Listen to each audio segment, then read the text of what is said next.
Okay, one way to check to make your front axle holder is just simply measure the back again, and then you can just use that same measurement for the length of your front axle mount tube.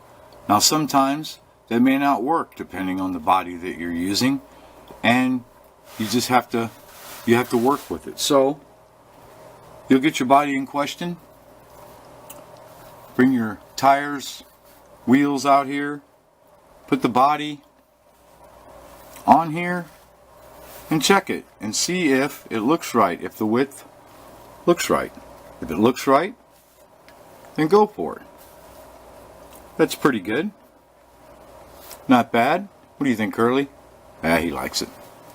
So we're just going to stick with the same width as the rear bracket here. So just measure that width there, and that'll let you know how long to cut your tube. Okay, we've cut the front piece for our axle carry. As you can see, I just cut it the same size we did. An easy way to check that is you can just set it inside between the wheels to check it.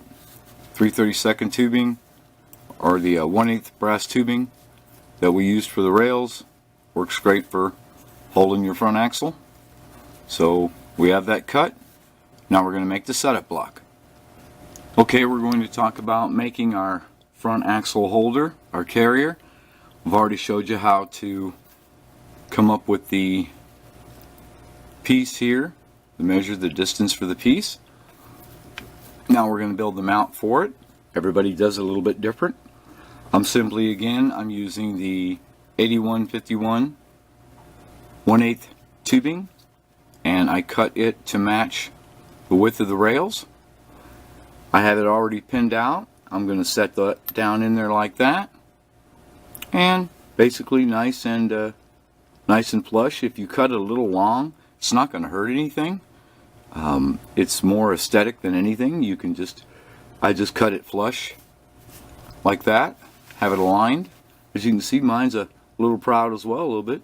No problem, you can file it, clean it. Nothing critical there.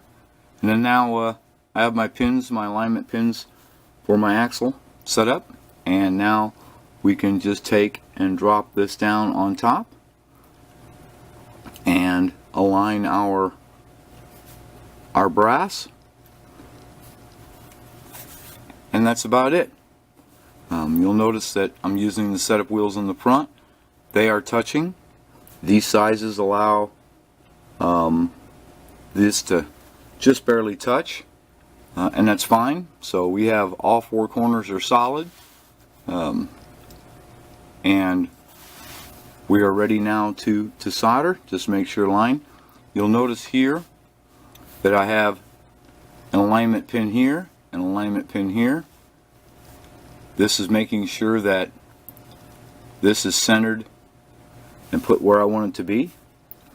So now we're ready to just fine-tune this, make sure everything is level and secure. With it being pinned down like this, there's really no need for any weight.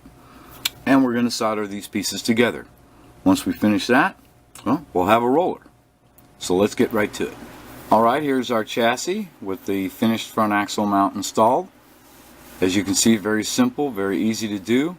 It's all using the same size brass, and that's about as easy as it gets for the start, the basis of a little chassis here. Nothing advanced, nothing too difficult. I think any one of you can keep going and follow this and cut some tubing and solder up a chassis. Don't worry about being too exact here. Make sure you're aligned and everything. As you can see, I have a little bit of excess out the front here. I didn't cut it perfectly, and it's not a big deal. It's not going to affect the car. Aesthetically, it doesn't look very good, but I'm going to sand and file the front here to clean it all up to make it look a little bit better, just because I guess I'm a little OCD about that, but I'll clean it up. But that's it. So now we're going to move on to the front guide, the cuts that we're going to make this adjustable, and than our final our side pans. So stay tuned, there'll be more to come, but so far I hope this is helping you guys.